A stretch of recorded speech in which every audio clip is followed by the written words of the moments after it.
నేడు సమాజంలో సామాన్య మానవుడు కోర్టు ఎక్కేటప్పుడు చేసే 5 ప్రధానమైన తప్పుల గురించి మనం వివరించుకుందామండి. మై ఫ్రెండ్స్, నా పేరు దాసరి వెంకటేశ్వర్లు. నేను అడ్వకేట్గా గత 6 సంవత్సరాలుగా ప్రాక్టీస్ చేస్తున్నానండి. నేడు సమాజంలో చాలామంది సామాన్య ప్రజలకు న్యాయపరమైన సమస్యల మీద అవగాహన లేక చాలా ఇబ్బందులు పడుతున్నారు.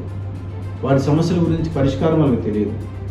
దాని గురించి న్యాయపరమైన సమస్యల గురించి అవగాహన కల్పించడానికి, ఆ సమస్యలకి ఒక సొల్యూషన్ ఇచ్చేదానికి మేము ఈరోజు వకీల్ లెన్స్ అనే ప్లాట్ఫామ్ ద్వారా మేము ముందుకు వస్తున్నామండి. మీకు ఎటువంటి సూచనలు సలహాలు కావాలంటే వకీల్ లెన్స్ని ఫాలో అవ్వండి. నేడు సమాజంలో సామాన్య మానవుడు కోర్టు ఎక్కేటప్పుడు చేసే 5 ప్రధానమైన తప్పుల గురించి మనం వివరించుకుందామండి. మొదటిది, లాయర్ని ఏం చెప్పకపోవడం. చాలామంది నిజం చెప్తే లాయర్ కేసు తీసుకోవడేమో, మా కేసు గెలవడేమో అనే అపోహతో వాళ్ళ విషయాన్ని దాచి లాయర్కి ఇంకో విధంగా చెప్తారు.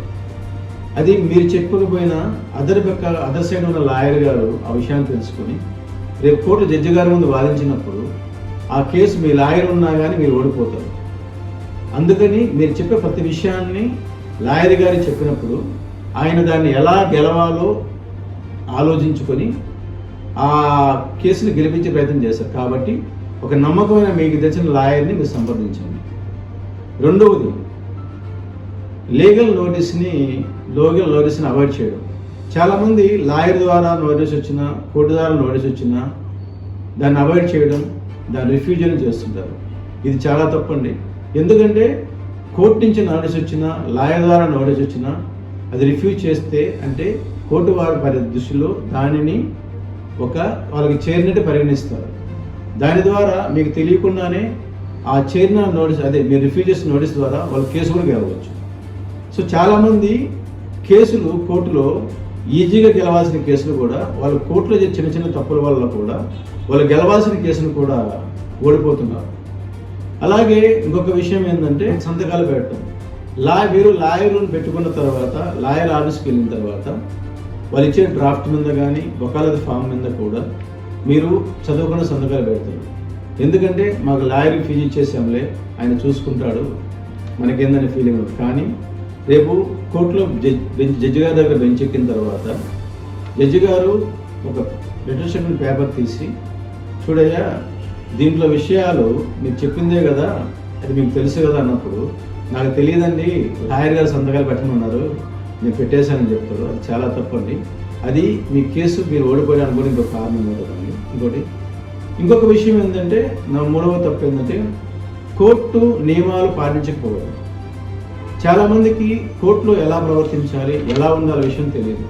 ఉదాహరణకి ఫోన్ సైలెన్స్ పెట్టుకోకపోవడం, అలాగే కోర్టులో పెద్దగా మాట్లాడడం, ఇంకొకటి అదర్ సైడ్ లాయర్ మాట్లాడుతున్నప్పుడు అతన్ని ఆర్గ్యూ చేయడం, అలాగే జడ్జి గారు తన సమాధానం చెప్తున్నప్పుడు దానికి అడ్డుదగలడం. ఇవన్నీ చాలా తప్పులు. దీనికి జడ్జి గారికి అడ్డం తగిలినా, ఇలా చేసినా కానీ మీకు శిక్షతో పాటు జరిమానా కూడా ఉంటుంది. దీంతో పాటు ఇంకో విషయం ఏంటంటే, మీకు మీ కేసు గురించి అవగాహన లేకపోవడం. చాలామందికి వాళ్ళ కేసు ఏంటి, ఈ వాయిదా ఏం జరిగింది, నెక్స్ట్ వాయిదా ఏం జరుగుతుంది అనేది మినిమం అవగాహన ఉండదు. ఒక చిన్న విషయం, మీరు ఒక డైరీ తీసుకోండి, మీ కేసు నెంబర్ రాసుకోండి, నెక్స్ట్ వాయిదా ఎప్పుడో చూసుకోండి. మినిమం చాలామంది లాయర్కి వదిలేస్తారు. లాయర్కి 100 కేసులు ఉంటాయి, మీకున్నది ఒకే కేసు.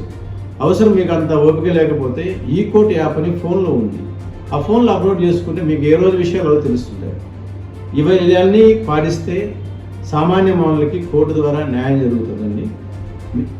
ఇలా ప్రతి వీడియో సోమవారం, బుధవారం, శుక్రవారం, వారంలో 3 సార్లు న్యాయపరమైన విషయాల మీదే అవగాహన వీడియో రిలీజ్ చేయడం జరుగుతుంది. ఫ్రెండ్స్, మీకు ఏమన్నా సలహాలు సూచనలు కావాలంటే తెలుసు కదా, వకీల్ లెన్స్ అనే ప్లాట్ఫామ్ని ఫాలో అవ్వండి.